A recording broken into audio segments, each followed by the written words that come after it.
Taratala অন্নামৃত kitchen থেকে স্পর্শবিহীন রান্না করা খাবার এই মুহূর্তে থরে থরে কন্টেনারে সাজানো। কলকাতার প্রত্যেকটি স্কুল, কলকাতা পুরসভা অথবা সরকার পোষিত সরকার অনুমোদিত স্কুল যাদের ছাত্রছাত্রীরা মিড ডে মিল খান, তারা প্রত্যেকেই এই মিড ডে মিল পাবেন।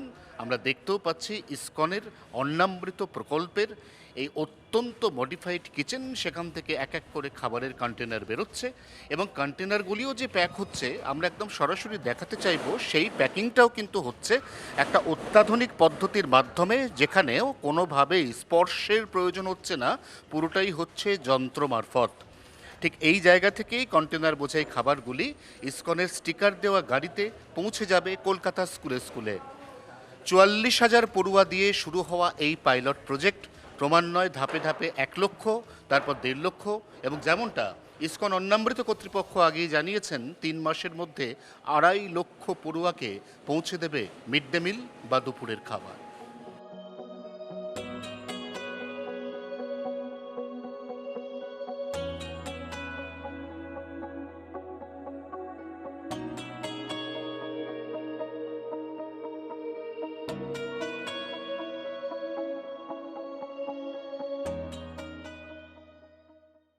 তেসরা আগস্ট সোমবার ইসকন অন্নামৃত প্রকল্পে মিড ডে মিলের মেনু হিসেবে উঠে এলো ভাত, ডাল, রাজমা এবং তার সঙ্গে আলু সয়াবিনের তরকারি, একটি করে মিষ্টি।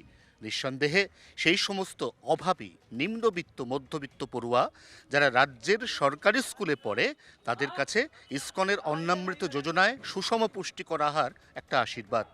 এতদিন পর্যন্ত মিড ডে মিল বলতেই মনে হতো কোথাও না কোথাও খাবারের মধ্যে পড়ে আছে টিকটিকি, কোথাও চালে পোকা, কোথাও বা কাঁকরযুক্ত চাল অথবা প্রায় গলে যাওয়া বা আধকাঁচা সবজি।